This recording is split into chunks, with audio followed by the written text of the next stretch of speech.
So I guess आज के इस वीडियो में हम पढ़ने वाले arrays. So this is our first lecture of this DSA series. So आज के इस वीडियो में हम एरेस को पढ़ने वाले हैं।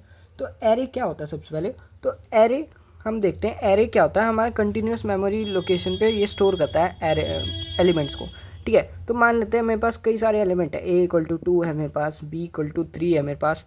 तो अब ऐसे बहुत सारे एलिमेंट्स हो जाते हैं। तो अब इन बहुत सारे एलिमेंट्स को मैं एक साथ कैसे स्टोर कर सकता हूँ। ठीक है, तो अब वो चीज़ को हम एरे के थ्रू देखने वाले हैं कि हम बहुत सारे एलिमेंट्स को एक साथ कैसे स्टोर कर सकते हैं। तो एरे क्या करता है कि हम क्या करते हैं कि एरे के अंदर, जैसे कि मैं एक एरे बनाता हूँ, तो मैंने ARR नाम का एक एरे बनाया। तो अब इस ARR नाम के एरे को मैं एक ऐसे बॉक्स लगाऊंगा आगे इसके, और इसको इक्वल टू करूँगा। इस तरीके से एरे की रिप्रेजेंटेशन होती है। इस बॉक्स का मतलब कि हम एरे बना रहे हैं। इसके अंदर मैं एलिमेंट्स को पुट कर दूँगा 2 3 4 5। तो ये काफ़ी ज़्यादा ईजीली हो जाता है कि हम बहुत सारे एलिमेंट्स को एक जगह पर स्टोर कर सकें। तो ये एरे के थ्रू काफ़ी ज़्यादा ईजिली हो जाएगा। ठीक है, अब इस बॉक्स के अंदर मैं एरे का साइज़ दे सकता हूँ। जैसे कि 4 दे दिया, तो इस एरे का साइज़ 4 हो गया। अब इस एरे के अंदर मैं 4 से ज़्यादा एलिमेंट्स को नहीं डाल सकता। ठीक है, अब बात करते हैं कि इस एरे का साइज़, मान लेते हैं मैं अगर 5 दे दूँ, मान लेते हैं इस एरे का साइज़ मैंने 5 दे दिया, तो यहाँ पे क्या आएगा। तो बाय डिफ़ॉल्ट एरे के अंदर क्या होता है कि वो पूरा उसको साइज़ पूरा 5 ही लेता है। लास्ट एलिमेंट लेकिन वो नल दे देगा। ठीक है, एरे के अंदर अगर मैं साइज़ ज़्यादा दे दूँ और एलिमेंट्स कम रखूँ, तब भी वो पूरा साइज़ ही लेगा। 5 साइज़ का एरे डिक्लेयर करा है तो 5 साइज़ की ही मेमोरी लेगा एरे के अंदर। ठीक है, अब एरे के अंदर एक चीज़ और होती है, जैसे कि ये पहला एलिमेंट है हमारा, इसको हम इंडेक्स देते हैं 0, इसको हम इंडेक्स देते हैं 1, इसको इंडेक्स देते हैं 2, इसको इंडेक्स देते हैं 3। मान लेते हैं मेरे को कॉल करना है कि अब यहाँ पे अगर मैं एरे का 0th इंडेक्स को मैं कॉल करूँ कि मेरे को एरे का 0th इंडेक्स दो। 0th इंडेक्स मतलब फर्स्ट एलिमेंट एरे का, तो वो हमको क्या मिल जाएगा, वो हमको मिल जाएगा 2। अगर मैं कहूँ एरे का मेरे को फर्स्ट इंडेक्स वाला एलिमेंट दो, तो मेरे को क्या मिल जाएगा, वो मेरे को मिल जाएगा 3। तो इस तरीके से हम इंडेक्सिंग करते हैं। एक होते हैं हमारे पास बैकवर्ड इंडेक्सिंग, जिसमें हम लास्ट एलिमेंट से करते हैं, -1 -2 -3 -4। तो अगर मैं कहूँ कि एरे का -1 इंडेक्स मेरे को चाहिए, तो वो क्या दे देगा, लास्ट एलिमेंट। ठीक है, एरे में एक और चीज़ होती है कि एरे में अगर आपने बनाया इंटीजर का एरे, मतलब कि इससे पहले मैं डेटा टाइप डिक्लेयर कर दूँ इसका इंट एरे। अब इंटीजर एरे का मतलब ये है कि इस एरे के अंदर खाली इंटीजर ही हो सकते हैं। इस एरे के अंदर मैं स्ट्रिंग पास नहीं कर सकता, या फिर मैं 2 मल्टीपल डेटा टाइप वाले एलिमेंट्स को नहीं रख सकता। डेटा टाइप इनका सेम होना चाहिए। तो this is the basic theory of array. अब एरे में एक और चीज़ होती है, जैसे कि मान लेते हैं ये एक मेमोरी लोकेशन पे है 101। अब जो इसका सेकंड एलिमेंट है वो है 103 पे, तो इसका नेक्स्ट एलिमेंट 105 पे होना चाहिए, कंटिन्यूस होनी चाहिए मेमोरी लोकेशन। ठीक है, तो इसको हम कहते हैं एरे। ठीक है, अब हम बात करते हैं कि एरे के अंदर हम फाइंड एलिमेंट कैसे करें।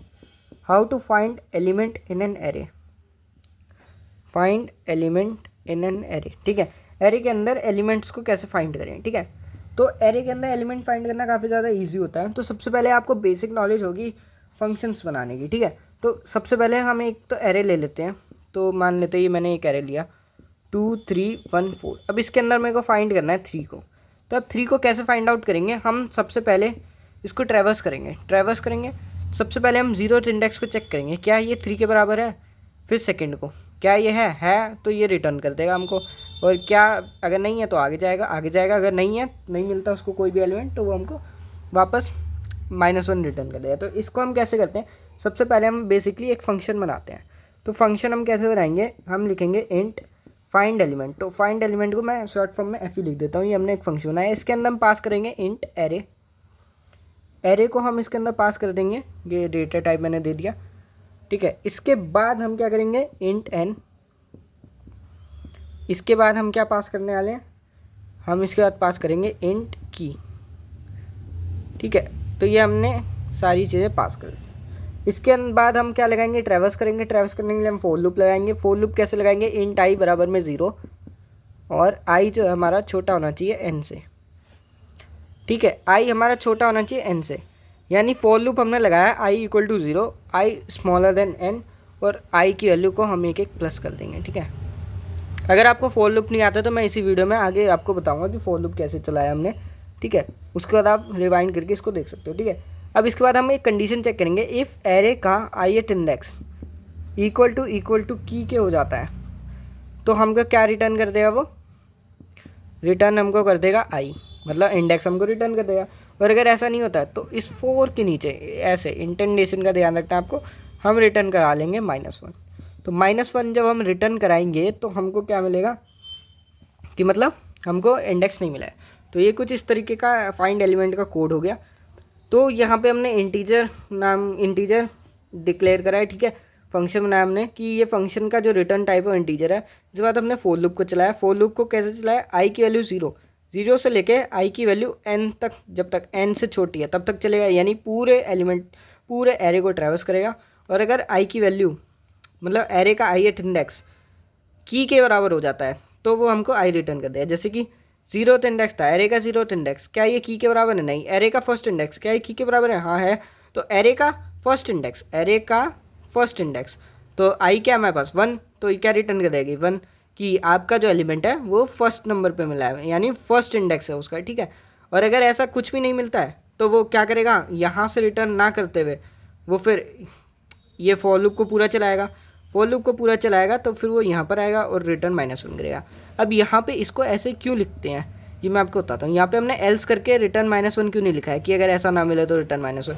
बेसिकली अगर आप रिटर्न लिख देते हो इस इफ़ कंडीशन के अंदर तो ये पूरा बंद हो जाएगा, मतलब ये जो कंडीशन आपका फॉर लूप ये पूरा चल रहा था, ये कंडीशन आपकी बंद हो जाएगी और आपको सीधा इस फंक्शन के बाहर आपको आई रिटर्न हो जाएगा। इस फंक्शन में आपने जैसे ही पहली वैल्यू को रिटर्न करा वो दूसरी वैल्यू रिटर्न नहीं होगी, भले ही वो आपके नेक्स्ट लाइन में लिखी हो, वो आपका रिटर्न कर देगा आई। तो अब एफ ई की जो वैल्यू होगी, एफ ई फंक्शन की जो वैल्यू है वो हमारे पास क्या हो जाएगी, आई हमारे पास रिटर्न हो गई है। तो अब एफ ई की वैल्यू आई रिटर्न हो गई है तो हमको इंडेक्स पता चल गया।